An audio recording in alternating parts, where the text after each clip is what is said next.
when someone comes and engage with you, first things first, we get into, what do you need? What do you need in this moment from me right now? That one question can help someone who didn't know how to ask what they need, what type they need from you, what they're ultimately coming to you for, and why you're that person out of everyone in the world for them, right? I'll say, hey, hold on a second. Just so I have an awareness, what is it that you need right now? Are you looking for guidance? Are you looking to problem solve this? Or are you just looking to vent? So I know how to respond. Hey everybody, it's Bianca. And this is Emilia. And welcome to another episode of Evolve Ventures, where we are helping growth-minded humans evolve by breaking one limiting belief at a time. We hope you enjoyed the last episode, number 189, Motivation Monday, one simple reason you might be struggling. Just one. Just one. For today's episode, number 190, are your people really supporting you? So today there's 3 big takeaways that you're going to get from this episode and 3 things we're going to dive into. So short, sweet, to the point. Number 1, do you know how to ask for support? Number 2, do you know the type of support that you need? And then number 3, do you know who to go to for support? So those are the things that we are going to be diving into today in this episode, number 190. So I want to share a personal story with all of y'all that I think will help all of us connect some of these dots. And we're going to tease out some of these moments for each and every single one of you, because as you listen to this podcast episode, it's not really about this story, but rather the stories that you experience in your mirror neurons as you hear what happened to me and what happened in my relationship a couple weeks ago.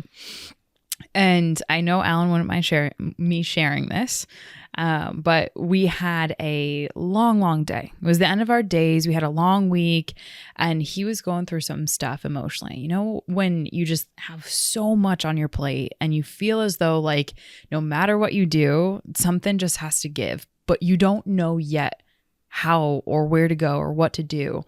And you just need someone to vent to.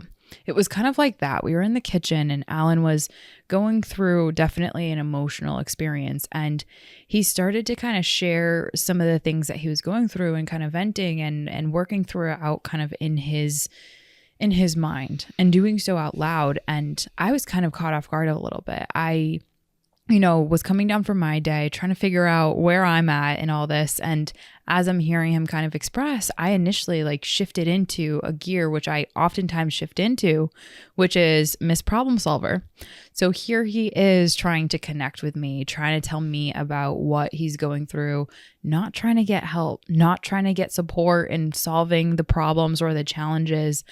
And it got to the point where I was just like, well, have you tried this? Or what do you think about that? And just going back and forth and trying to present different solutions that could help ease the emotional pain and turmoil that he was going through. And how many people have people like that in their lives where you're trying to connect with them and you're trying to share with them like what your day was about and what you're going through and what you're growing through, where that person is not there to listen. They're just trying to bring a ton of different solutions to you. That was me. And I didn't realize it in the moment until Alan was super vulnerable. And he said something along the lines of like, babe, I'm not, I appreciate how sweet you're being and trying to help me solve this, but that's not where I'm at right now. I just need your support. I need your emotional connection. And for whatever reason, that you're not meeting me there.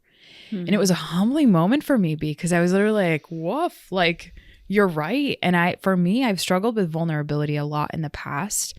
That wasn't something that was really demonstrated in my family.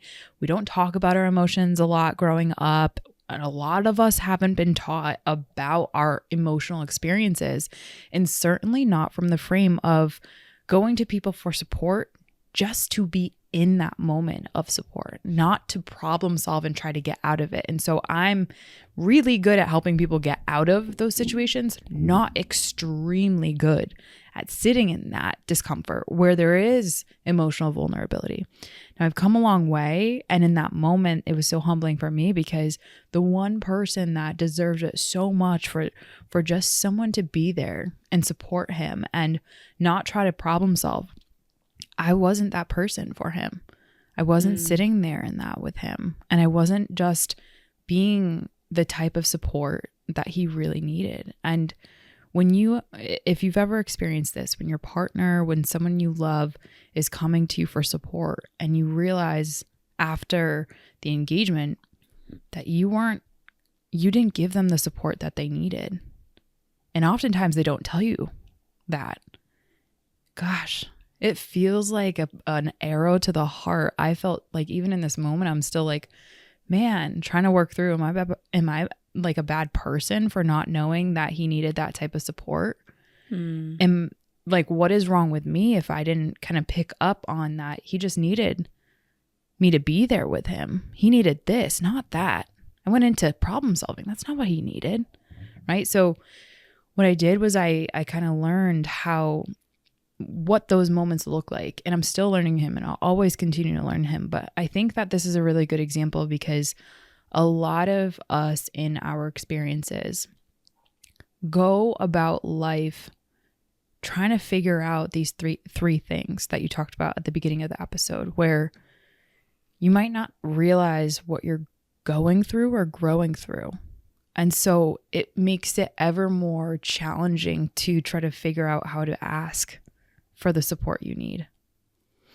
Not to mention the type that you need from that person, right? For Alan, it wasn't problem solving. It was emotional connection, just being there, hearing him out, right? Asking questions, not to try to solve, but to try to deepen my understanding of his experience and who in our worlds can meet that need once we get clarity on it.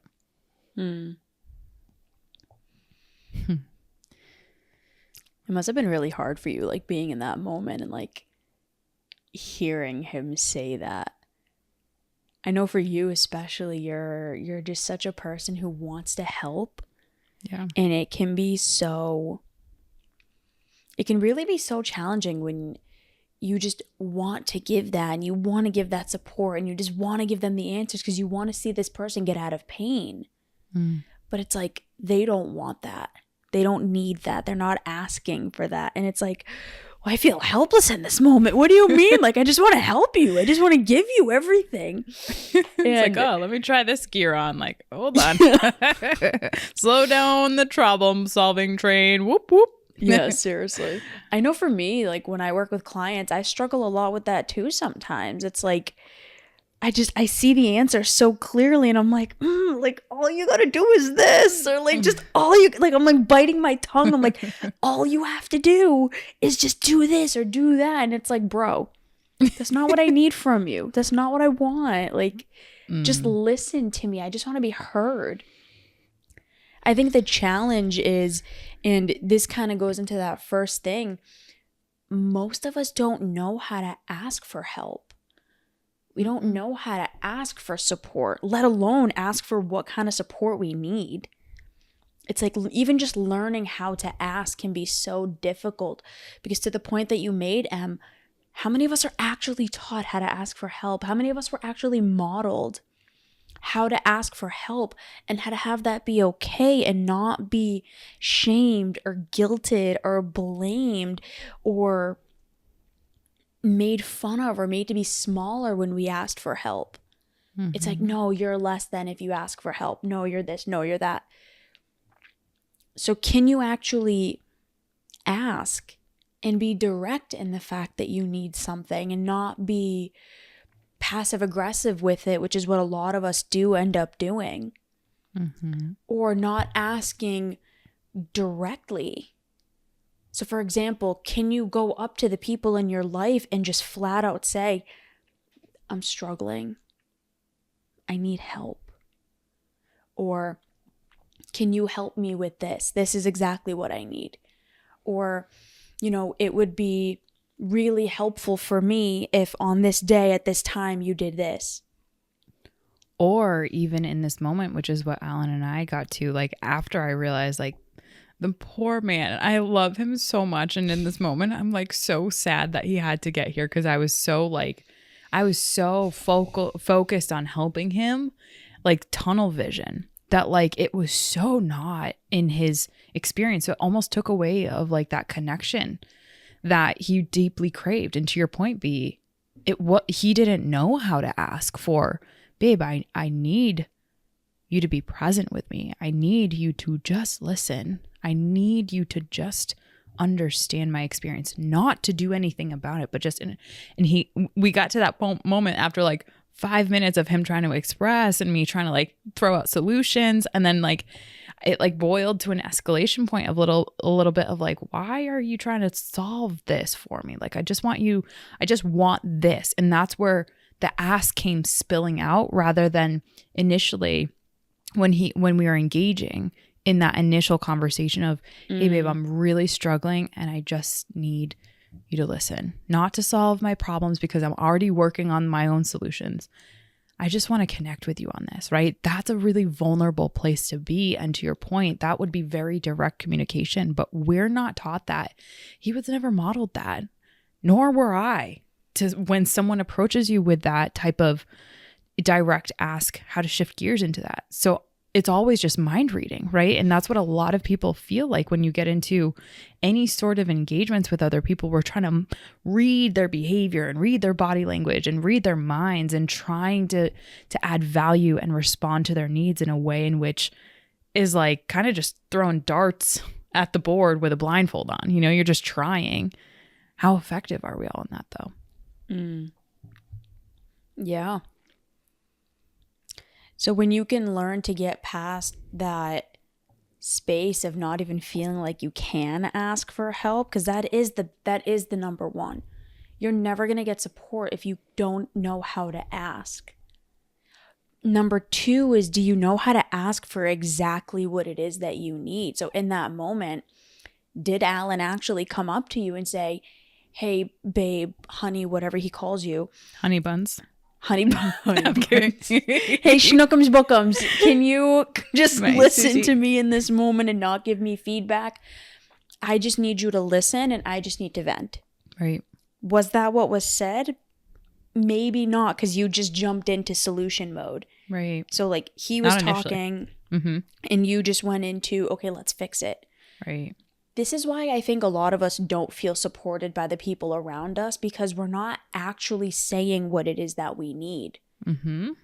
Something that I've been really trying to do when anyone comes up to me, when I have a client or my partner or friends or whoever, when they start asking me for, or like talking about something, I'll pause them for a second. I'll say, hey, hold on a second.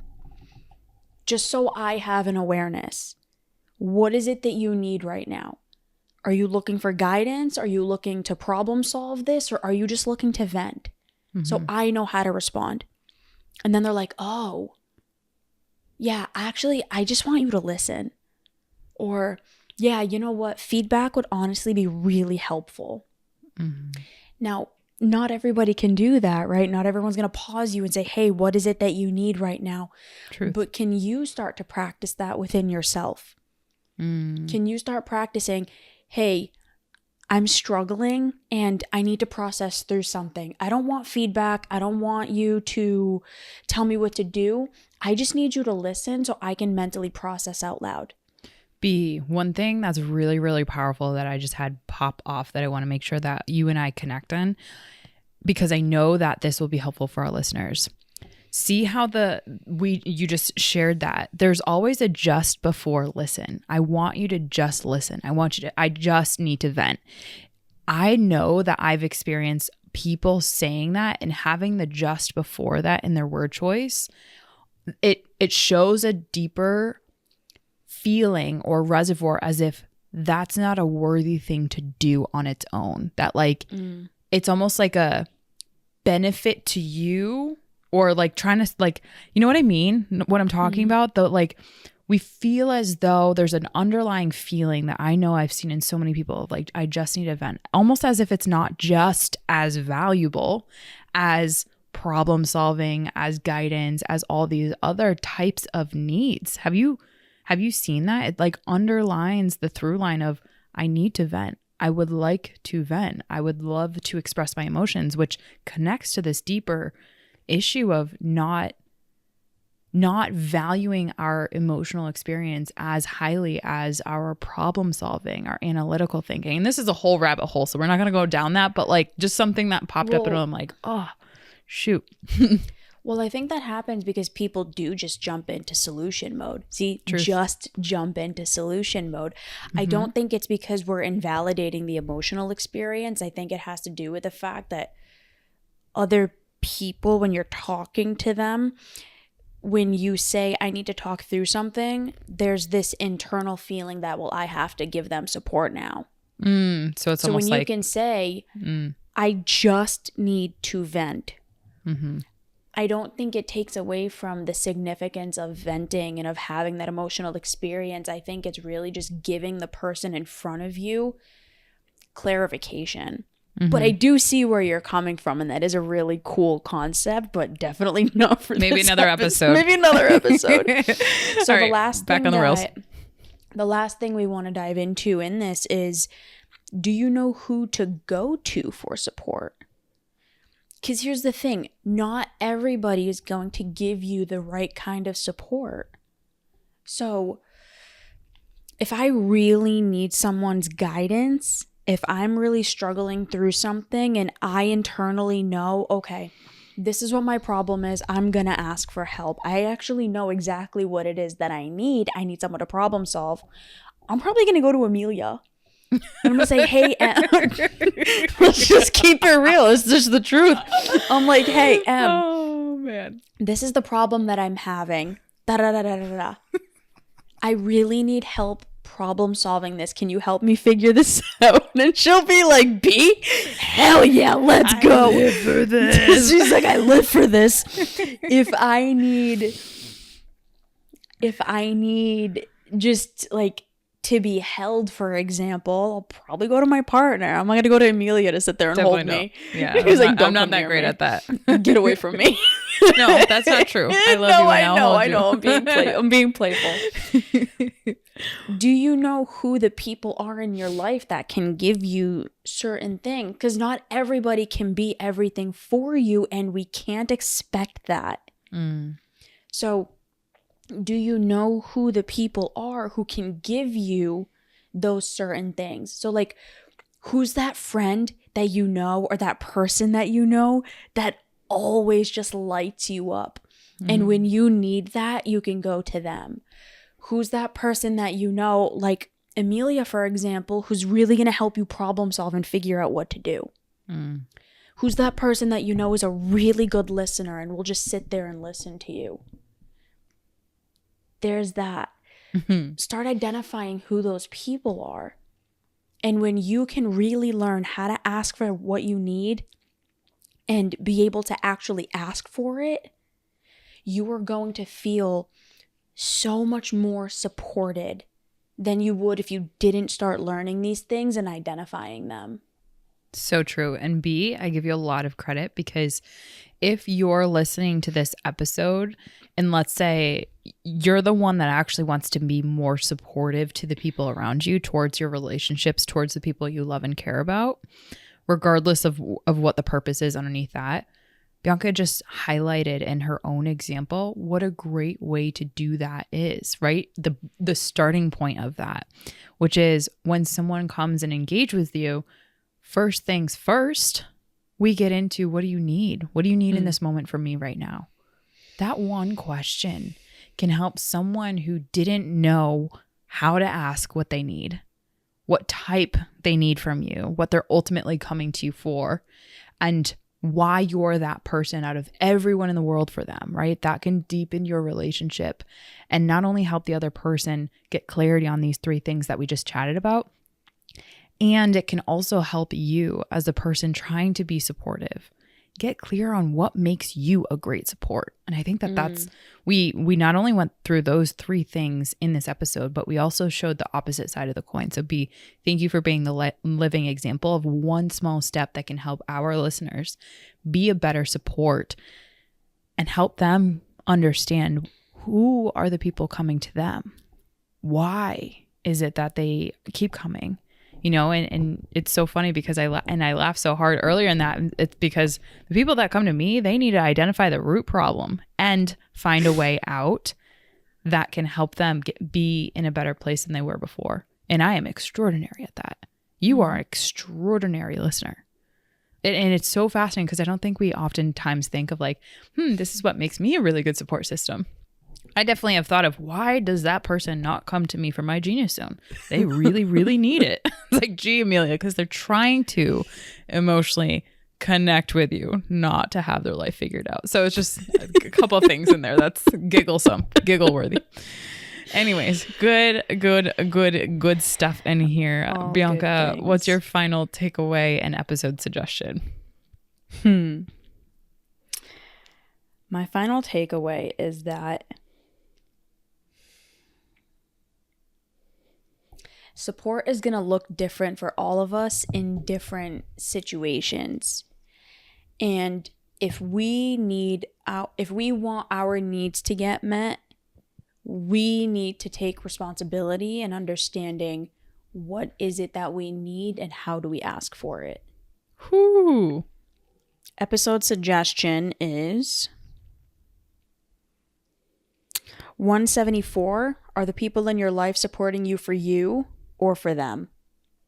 Perfect. You took mine. Sounds good. Oh, okay. Sorry. You're good. You want me to find another one? No, I'm going to take yours that you had written down earlier. Okay. So my final takeaway, Bianca, I literally want to echo exactly what you said. However, on the flip side of things, you're crushing it today.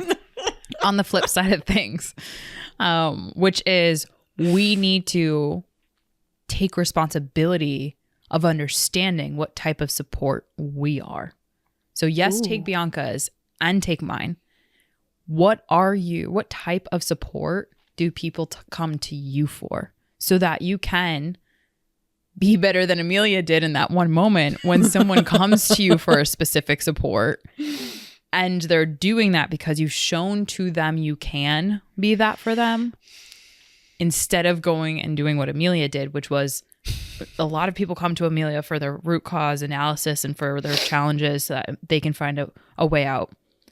Don't do what Emilia did in that moment. Instead, understand that you can be fantastic support for your partner in the emotional bucket. You can be fantastic support for whoever in the problem-solving bucket. Getting clarity on this type of support and what makes you a great support for that person in that moment will help you be more supportive to the people that you love and care about. And my episode suggestion, formerly Bianca's, was 166. What is the quality of your relationship? So much we look at quality based on time that's been spent. And so little do we look at quality based on these things. The type of support that we're getting in our relationship, that we're giving to our relationship. So hopefully this episode was valuable to every single one of you. Bianca's giggins because she's looking at our spreadsheet, probably because we're... I just pulled up the spreadsheet and I thought that was my cell. That's why I'm sorry. I was like, what is she talking about? I knew exactly what happened. It's all good. It's all good. Whatever. The deed got done. All good. Bianca, what does our community have to look forward to in the month of May, specifically the last month of May? The last month of May? I'm sorry, last week of May. Last day of May? It's crazy. All the things? Yeah. May Day. May Day. Oh, that was good. I like that. May 31st, we are doing our Out of the Mud free live virtual event. And actually, that is exactly going to be going into what we talked about today, which is how to feel seen, loved, and heard by the people around you. And part of what we're going to be going into is how do you ask for your needs to be met and how do you get your needs met? And we're going to dive into it a little bit deeper than we did today. So if you're someone who really wants to finally feel valued by the people around you and loved and feel like you're really being seen for who you are, then that is going to be a really incredible event for you to go to and for you to make the time for. It's free. You don't even have to put your camera on if you don't want to. Honestly, you can just sit back and listen and enjoy the conversation. Super excited for that. No two are the same. So definitely do not miss out on that. All right, y'all. We adore you. We are grateful to be a part of your evolutionary journey. And if any time you want extra support, reach out to Bianca and myself. We would love to hear from you. Have a wonderful day, everyone. Bye. Bye, everybody.